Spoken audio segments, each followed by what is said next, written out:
তোমার মনের স্বাদটা পূরণ হয়েছে, আর আমাদের বিয়ে কেউ আটকাতে পারবে না। পূজা, পূজা,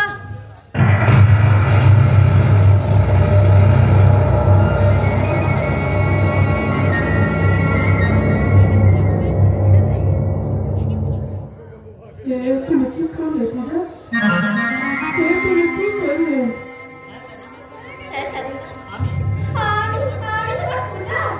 না, আমি ভুল করছিল তো। আমার সুখে সুখে দিন, আমার দুঃখে দুঃখে দিন, আমার পূজা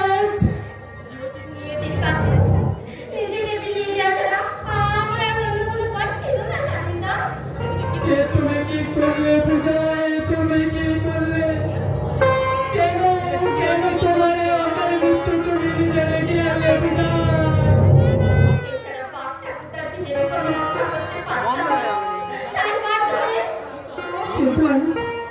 আমি নিজেকে কি বলে সান্ত্বনা দেবো? পূজা, পৃথিবীতে আমি যাকে সবচেয়ে বেশি বিশ্বাস করেছিলাম সেই তুমি, তোমার কাছ থেকে এত বড় আঘাত পাবো এ যে আমি কোনোদিনও ভাবতে পারিনি।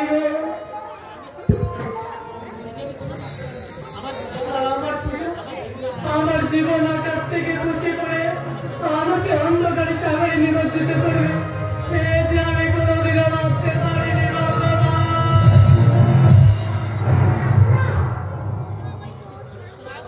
দিল্লিতে পুরস্কার পাবার পর একটা মুখই আমার মনের প্রতি বারবার কেঁপে উঠছিল।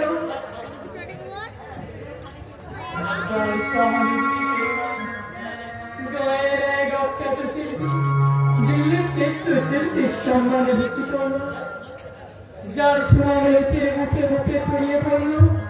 তাই তো পৃথিবীর সমস্ত আনন্দ আমি আমার বুকটা নিয়ে আনন্দে ছুটতে ছুটতে তোমার কাছে। আর তুমি আমার আনন্দকে দুপায়ে মারিয়ে আমার বুকটার যে পাথর ছুঁড়ে মারলে, আর তুমি নিজে আরো আমাকে হারিয়ে দিলে।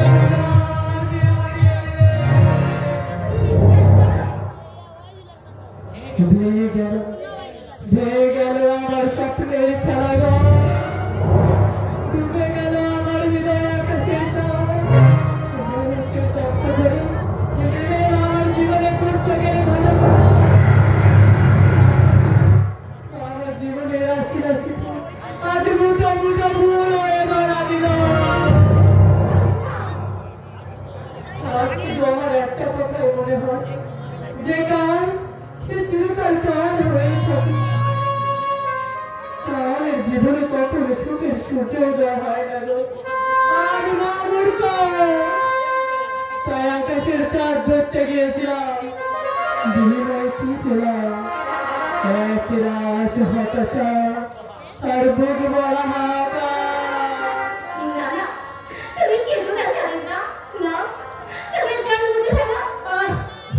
ভুলে যাই না পূজা, আর তুমি পরত্রী।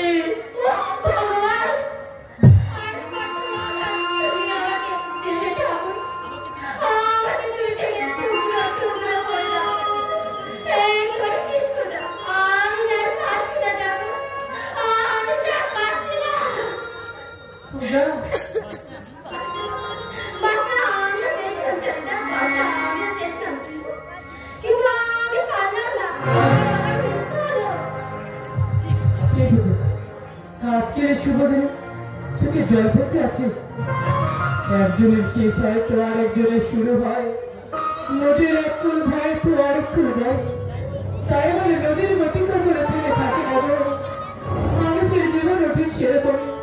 তোমাকে হাসি মুখে শ্বশুর বাড়ি যেতে হয়। পূজা, আমার চোখে জল নেই, বুকের নিঃশ্বাস আমার চোখে জল দিয়ে শুকিয়ে গেছে। আজ আমার চোখে জল পড়লো, তোমার যে অকল্যাণ হবে তাই তো আমি পারি না। আমার চোখে জল তোমার যাত্রাটা পিছুর করে দিতে। চমৎকার বিয়ের লাল বেনারসি শাড়ি পরে আজ তোমাকে খুব সুন্দর মানিয়েছে। পূজা, নাই বা হলে তুমি আমার স্ত্রী, তবুও তো তুমি একজনের স্ত্রী হতে পেরেছ। আর এই আনন্দ আমি আমার বুকে নিয়ে আমি আমার জীবনের সমস্ত কথা আর ব্যথা বলে থাকবো।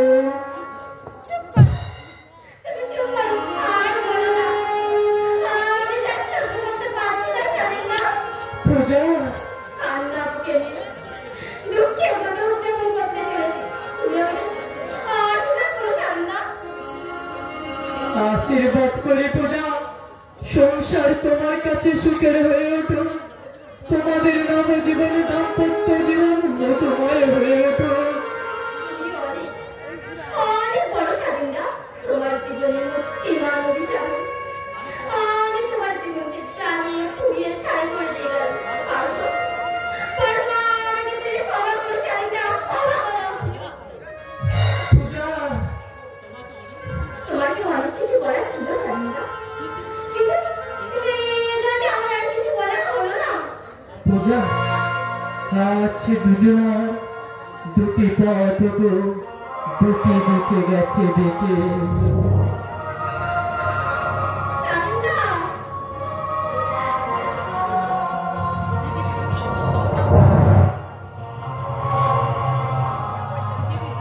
পৃথিবীর রূপ কত সহজেই আমার চোখের সামনে বদলে গেল। শুরু হলো আমার জীবনের নতুন অধ্যায়। জানি না আগামী দিন আমার জন্য কি অপেক্ষা করছে।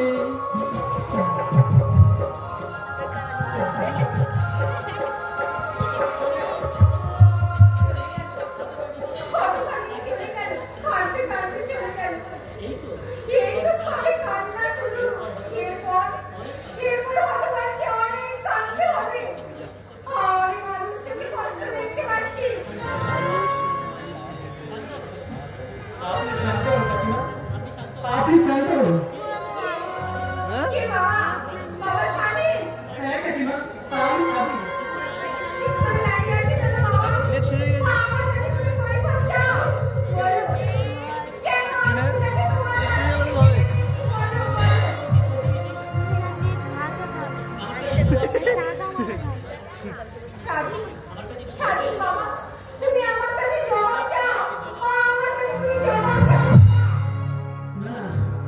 আপনাদের কারো কোনো দোষ নেই কাকিমা,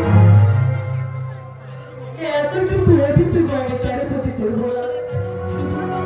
ঈশ্বরের কাছে প্রার্থনা করে যাই, পূজা যেখানে থাকুক সুখে থাকুক, ওদের দাম্পত্য জীবনে যেন মধুময় হয়ে উঠুক।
তুই মনে ভাবছিস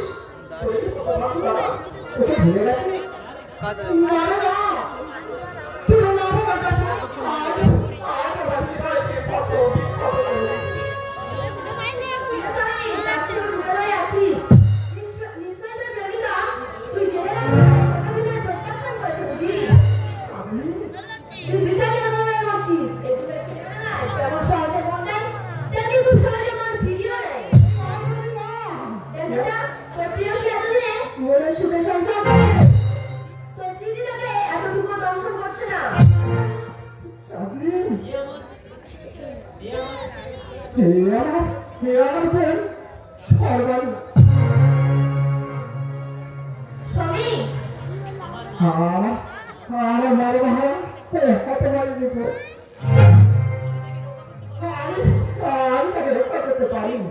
স্বামী এই ছবিটা আমার হাতে লাগিয়ে দেওয়ার সর্বাধি।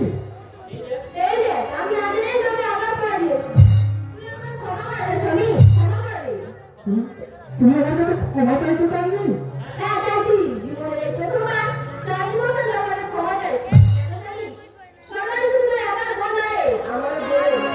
চাঁদনি, সরকারি ঘটনায় শুধু তোর একার দোষ নয়, আমারও দোষ। চাঁদনি,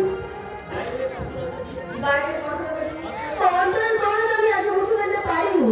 আর পারিনি বলে আমার মনটা মাঝে মাঝে চিৎকার করে কাঁদে। আমাকে পাগল করে দিতে চাই স্বামী, পাগল করে দিতে চাই। জানিস স্বামী, ভদ্র পরিবেশ পেলে আমিও সমাজের মধ্যে ভদ্রভাবেই বাঁচতে পারতাম। না, এদিকে সে সাজ আমার অপূর্ণই হয়ে গেল। আর তার জন্য দায়ী কে জানিস স্বামী? আমার গর্ভধারী মা। তোমার মা, চাঁদনি তোমার গর্ভবতী মা। মা নয়, রাক্ষসী, পিশাচী। তাতে জৈবিক প্রণালীতে জয়লাভ করার জন্যই আমাকে এনেছিল। এই পৃথিবীতে দেয়নি আমার পৃথিবী পরিচয়। সে হতভাগিনী একটিবারও ভেবে দেখেনি তার কলঙ্কের তলে আমার সারা গায়ে ছিটিয়ে দেবে।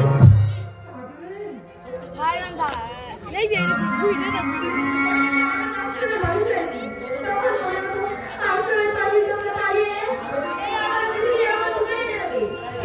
কিন্তু সে সারা অপূর্ণ হয়ে গেল। একদিন রাতের অন্ধকারে আশ্রমের পাঁচিল টপকে পালিয়ে এলাম। কিন্তু না, আমার সম্বন্ধে পৃথিবীতে যেতে বলেছিলাম, এই সমাজ, এই সংসার তাকে কেউ বদল করবে না। সকলেই আমার মুখের উপর ছুঁড়ে দিল ঘৃণা, নিষ্ঠুরতা। আজ পৃথিবীতে আমি একটাই জন্ম হয়েছে, একটা অবৈধ সন্তান।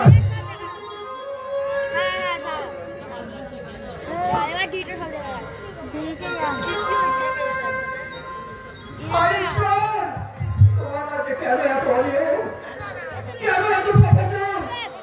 তোমার এই হতভাগী সন্তানদের কথা শুনতে